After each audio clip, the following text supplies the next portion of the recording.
I feel like the atmosphere is really electric. I mean, listen to it right now, and this is the last day of the show. Well, it's a great chance for us to gather new business and see what's new in the industry. See you at the next IT Expo. We'll be here.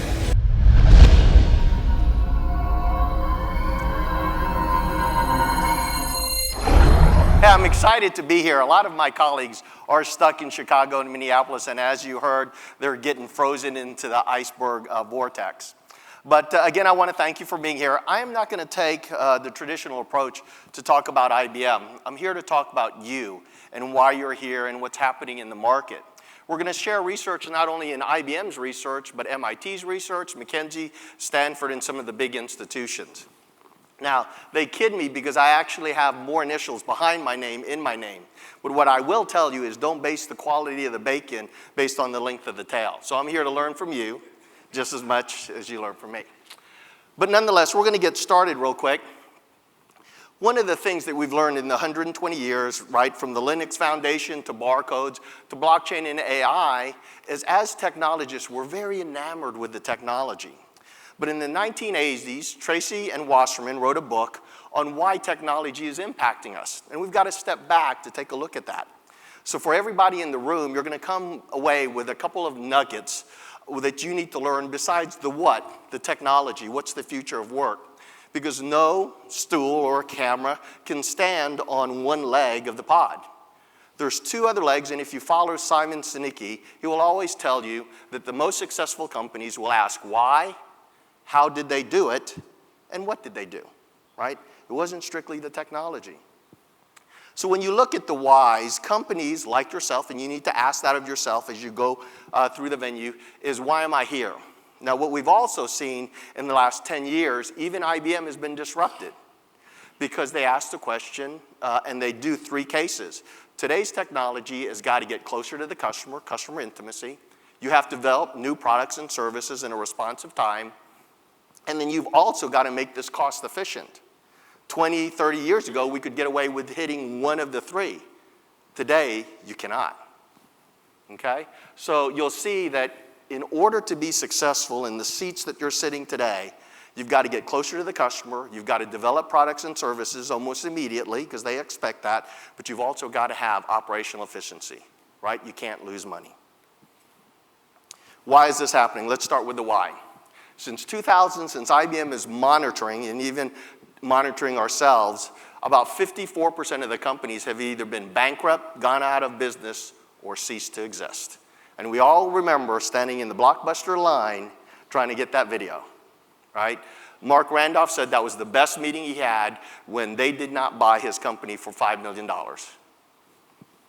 Now, of that, right, 70% of us in this room are going to play two roles in the next 3 years. We're either going to be the person disrupted or we're going to disrupt the industry.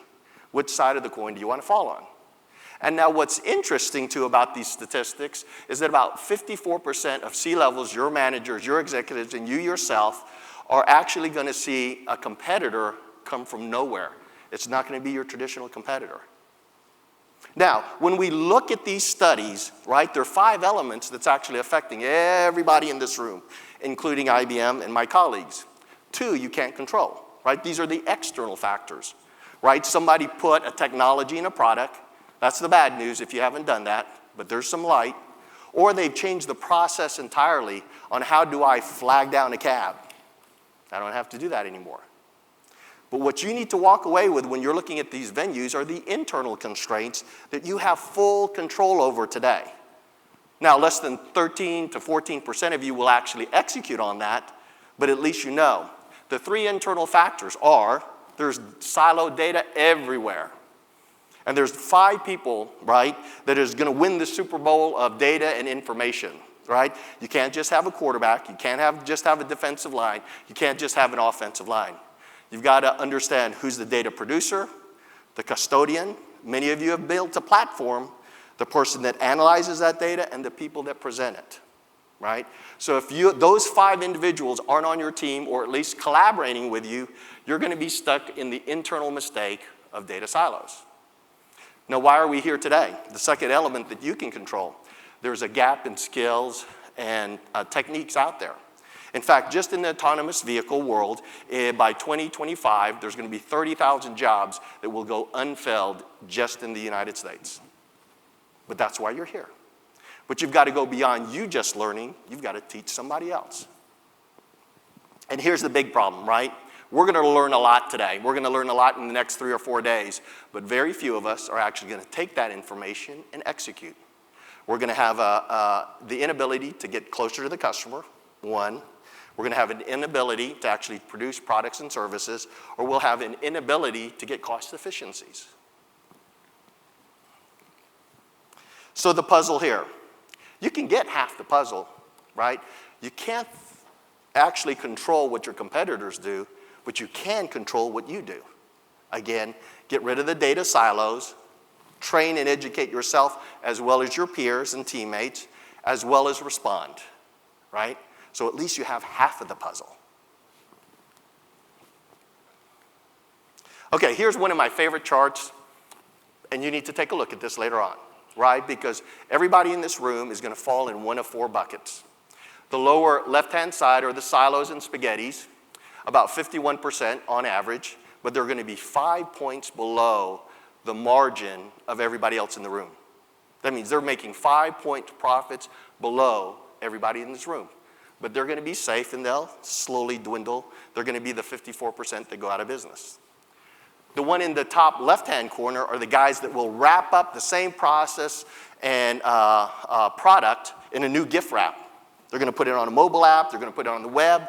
But the problem with that in just making the picture pretty and not changing the content inside, right? You still, if you look at that, it's still negative 3.6 points below the average industry. Mary Beth Cantor, one of our colleagues at Harvard, said, yeah, you can connect to people. You might even have content. But in order for you to collaborate and make money, you've got to have all 3. Now, where do you really want to be? You want to be on the right-hand side of that chart. Doesn't matter to me which of the 2 buckets that you have to be, but you have to be on that right-hand side of the chart. You're going to either do an industrialized approach, right, meaning it's cost-effective and the customer likes it. You kind of tip your toe in the water, but you're very disciplined in measuring where you're going. Now, the people that are really going to make a tremendous amount of money are the future-ready companies. They're going to take the 5 top technologies that you've been hearing today, from artificial intelligence to blockchain to IoT to data analytics. They're going to be the future-forward companies. And you can see there's about 23% of them in this room, but they're going to make 16 points. And by the way, in 2019, they're going to reinvest, and the gap's going to grow farther and farther and farther apart until the lower left-hand side is totally out of business. And then the evolution starts again. These are the top 5. These are the what's in the market today that we see. Now, I chose the first 3, which is artificial intelligence and blockchain, because that was some of the venues, but don't discount the other technologies, right? Just because you have a good engine doesn't mean that you can't have a good steering wheel, good body of a car. It's a system of systems, a network of networks where you have to combine this. But I will tell you, although artificial intelligence, our colleagues at IBM in the 1960s with MIT and Carnegie Mellon thought about artificial intelligence, they couldn't implement it till now for obvious reasons, right? The network, the memory, the processor speed. So it's been kind of your steady Eddie. But then you look at blockchain. By the way, you can see the average salary right now for an AI guy is about 239, and I think it's gone up to 250. So the market is telling everybody in this room what people are willing to buy and actually solution. But then here comes blockchain. And again, if you remember, Mary Beth Cantor said, hey, you can have great content, but without that connection, garbage in, garbage out in the smartest AI algorithm means garbage out. So blockchain from last year to this year, and why did IBM go after it so avidly, is because, and by the way, it grew about 3,000%, is because that was our connection. We had to be sure that the content we were running through Watson, that we could see where it was. And of course, robotic process automation. A majority of you should have done it by now. Just in the United States alone, without speaking to a customer or having turnover on your customer service, the US companies are going to lose about $62 billion a year because they're not implementing the voice of the customer. Right, so that's number 3, and then I've added the other things. And you can see the salaries appropriately, right? Put the money where the mouth is. But now, the technology isn't by itself, right? Again, if I were to pick the top 3, You go back to MIT's and Harvard study, just like Mary Beth Cantor, she says, I have to connect to the individuals. It's the network platform, which is a new algorithm. It's called Metcalfe's Law. So if you don't know what Metcalfe's Law, write it down and research it tonight. Then you've got to actually then get the intelligence, right? But if you don't have the right data and you don't know where it came from, no matter how good your artificial intelligence or machine learning or how smart your scientists are, they're gonna still make wrong assumptions. It's called artificial intelligence bias, right? And that's why some of the accidents have occurred. There was bias in the system or the algorithms got the wrong data. And of course, finally, if you really want to optimize your robotic process automation, make sure you're connected, you've got the right algorithms, and now you can chat with the customer. The worst thing you can do to a customer is give them the wrong information. Okay, so this is the good and the bad news. If anybody knows the Utterback effect, that's how companies used to get ahead of each other. They would match the process and the product, and they would beat one another. The good news is this is no longer working, right? You can't just make a product. You can't just service that product. And you can't just embed technology in that service and that product. There's a new algorithm here, and you guys have insight to this new algorithm, right? No longer is it the Utterback effect or even Moore's Law. Moore's Law says the computing power is going to double first in 1 year, then in 6 months, and then 3 months, and almost weekly now in chip and nanotechnology. But where are the people actually making money? And only 2% of the companies and institutions around have figured out Metcalfe's Law. Moore's Law is being circumvented or joined with Metcalfe's Law. Metcalfe's Law says every person, whether the producer, the custodian, you, the platform, the people that actually analyze it, and the people that present it are now working together to be a network orchestrator. And now they're beating people that make products, service products, or just embed technology for the sake of embedding technology. You want to be a network orchestrator. Now, why can't everybody be that network orchestrator? Because people are still having a problem in understanding who needs to be on the football team to actually win the Super Bowl. You got a good quarterback, maybe that's the platform. But they fail to see the data producer, the data custodian, the data analysis, and the data presenter. Sometimes they even surrender those teammates to their competitors. And why is that? Why are they failing? Because even the top data scientists spend 40 to 80% of their time just cleaning the data, guys, cleaning the data. If you're riding an autonomous vehicle, and it's called the trolley problem, and you have to determine should you die, should a pedestrian die, or should the police officer die, you don't have minutes, years, or days, which currently takes them, right? Business owners take up to months or years to make a decision. In fact, most consumers, right, look at data as obsolete in seconds. In seconds.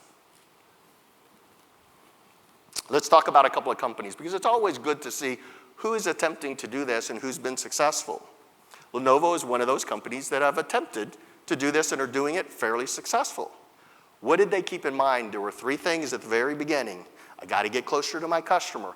I got to produce products and services faster than everybody else. And I've got to get cost efficiencies, right? We want to be the industrialized individuals, or we want to be the future forward individuals. They've actually built those screens, right? They're using artificial intelligence, blockchain, IoT, robotic process automation, and even additive manufacturing today, where they've got the whole system. They've got all the players. They've got the quarterback, the receiver, the offensive line, the defensive line, and hopefully a good coach to actually steer them toward the championship. One of the key ones you'll see, right, is the operations center. This is your cost efficiency. So before something goes wrong with a shipment, they can actually see it, and it alerts not only their customer, i.e. customer intimacy, it actually gives them insight on how their product should change, right? And not only that, what if you actually told the customer you were actually immediately changing something for their benefit, right? It's a resolution room. What if the customer actually could resolve it faster than you? That's the network. So now your customer and you are solving problems you may not see by sitting on one side of the fence, just being the platform. Now, You got to put your money where your mouth is, right? So are they going to be disruptors or disruptees? Absolutely, they're going to be the disruptors. They're taking that first element, and they said, I am going to be one of the people that disrupt 54% of the industry to cause them to either go out of business, we will acquire them, or they'll cease to exist. They're affecting inventory, right? So the last thing you need is keeping inventory for the sake of keeping inventory. In fact, it creates something called a bullwhip effect, right? So you're buying wines and beers for the Super Bowl game. You don't want 50 cases of beer sitting at the house, right? Well, some of you might. But, right, you don't want too much. And you don't want too little for sure.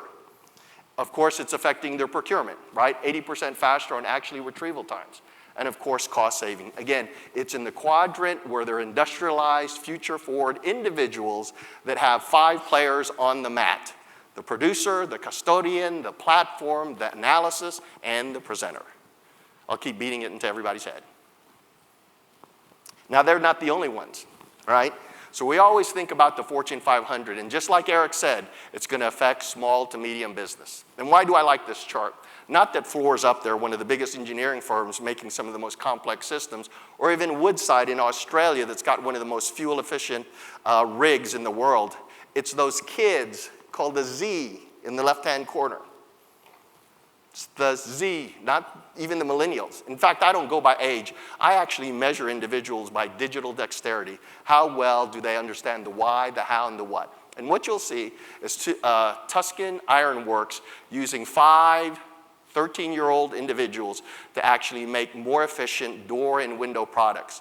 Because what do they understand? They understand artificial intelligence, because they've been speaking to Alexa since they've been born. They understand robotics, and they understand blockchain. In fact, one 8-year-old, which is, I was going to put her in the picture with a young man, and those are the videos. She's actually figured out how to make money by trading dinosaur stuffed animals on a blockchain. Okay, it's secure, it's a distributed ledger, and it builds consensus. Now let's talk about the integrated perspective. So a lot of you already talk about the customer voice, right? This is just the wrapping. If you're talking about the customer voice and you're trying to get resolution rooms, but you're still doing the same process and the same products over and over again, you're going to lose margin points because you're just changing the wrapper. Underneath this, if you're going to say the voice of the customer is your business strategy, you better have somebody producing the data to confirm it. You better have somebody cleaning the data to make sure that the data isn't misleading. You may have the platform. In fact, all of us talk about we will be the platform, but we fail to see what's on both sides of us that can actually squeeze us out of business. The people that are analyzing it, right, the data scientists, some of you may or may not have data scientists, and the people, more importantly, to present the data. Right? I could go through 500 slides, which I'm sure you would enjoy, right? But I want to present you with the facts and value that you get. Blockchain. When you look at blockchain, you've probably heard the Hyperledger, the Ethereum. When you look at blockchain, it better do one of the 4. Save you time, remove costs, increase trust, or reduce risk. Because if you're pursuing blockchain without the 3 elements that we talked about, Tracy and Weisterman, you're wasting your time. We've done over 500 engagements and have 70 active networks. Over 90% of them that walk in the room did blockchain because there was a shiny new penny and they failed. And it's just very hard for us to deliver that news. So beware before you even start on your blockchain journey that you have a business context. You're either going to get closer to the customer, develop new products and services, or be more cost efficient than you are today. But let's get personal on this, right? When the spinach outbreak occurred and there was contamination, it killed 7 people and got a lot of people deathly ill. But when you actually looked at it, and it took them weeks to figure that out. In fact, the romaine lettuce, I think romaine lettuce was off all restaurants and even grocery stores for, 6 weeks? Walmart was brilliant, right? They looked to the customer, customer intimacy. They knew they had to make a new product or service, right? This is called the food trust. And they had to actually cut cost. When they could identify in their previous approach, they could identify once it was somebody got sick, somebody got ill or identified, it took them 7 days to actually identify where that was, 7 days. In fact, this morning, a chicken producing company released chicken nuggets to the school in New York in the Atlanta area. So if you have kids in school age, that is being recalled. 7 days isn't good enough because by the time those children eat it, they could be in the hospital. Today, Walmart's Food Trust, which by the way, it's just not Walmart, it's Dole, it's Kroger, it's a network of networks, can now identify and pull any vegetables, and they're going after pork in 2.2 seconds. 7 days to 2.2 seconds. Frank Yiannis is so good that now he's going to Washington to change the way the U.S. is looking at food and its food supply chain. And that, right, that's the difference in technology. Now, what's interesting too, when we look at individuals or your customers or even your institutions, all of them want it today. 80% of the people, in fact, on the manufacturing floor, including those individuals at Tuscan Iron Works, said, I would use that tool if it would help me do my work. Right? 80%. But what's interesting, the people that do get it, right, of the 80%, about 13 to 40% actually get it. In electronics alone, they're averaging 12.6 margins versus 8.4, right? Almost 4 points higher in the electronic between the leaders and the laggards. So it makes financial sense. Why would we stay in the lower left-hand quadrant in silos and slowly eliminate our business? People say, well, those are emerging technologies, Ben. It is no longer emerging technologies, right? You've probably seen the autonomous vehicle even here in South Florida, Las Vegas, and California. It is coming. If you have Alexa, Siri, or anything, it has arrived. This is a machine that was on the floor at CES. It is working. There is no doubt it is happening today. Those are the leaders. Okay, so lessons learned. The top shelf is the what? Right here are the 5 top technologies. Okay, good, fine. I've heard this 15 million times. But the problem is people forget the other 2 legs of the stool. Why are we doing this? Because we've got to connect, we've got to be smarter, and I've got to collaborate with my customers. Well, how are they doing it? If you move to the left, what you don't want to be is an integrated experience alone. You don't want to stick yourself in the silos. You've either got to put your toe in the water and slowly move up that future forward segment, or be that future forward person. Metcalfe's law. Now, the last thing I want to tell you, if I wanted to talk to machines, we could talk to machines. But everybody in this room, it is about the people, right? That's why you're here today. And I'm going to pick on IBM, right? Because we were out for a while, but now we want to go to the universities and say, hey, what have we learned about the why, the how, and the what? So you don't even have to sit here and listen to my boring voice. You can actually go to university and play with this stuff in the sandbox. But I want more than that, right? If 30,000 engineers just for the autonomous vehicle and the electric vehicle are absent, we've got to go back to the workforce that knows that industry, the workforce that's walked that street, the people in this room that actually do this every day. Right, so we, right, picking on IBM, we can't just rely on the universities. We've got to allow people to come back into the workforce if they choose to do so. And we've also got to recognize that not everybody, right, wants a college degree, right? It's the new generation, new-collared professionals. So do you need a college degree to learn this and to contribute and to add value? Do you need it to present better, to analyze better, to clean the data, to actually produce the data? Absolutely not, right? So if there's anything I can leave you, I will leave you all our research on the website to try it out, right? You've heard from the blockchain guys. There's blockchain fundamentals. You can get a certificate in 3 or 4 hours. Now you understand the fundamentals. And I don't even have to be here on stage for AI and blockchain. Right? But you've got to do something soon. We just gave you the borders to bowl, right? It's not the shiny new ball that actually gets the strike. It's the borders. One border is, it's either customer service, customer intimacy, you're making new products and services, or you're getting cost efficiency. It's got to be 3 of them. On this side of the fence, right, on this team, this border, think about your team. Do you have somebody that produces the data? Do you have somebody to clean the data? 40 to 80% of the time is wasted on cleaning the data. Many of us have the platform. Many of us don't have the data scientists to analyze the data, and sometimes you present 500 charts. Nobody cares about 500 charts.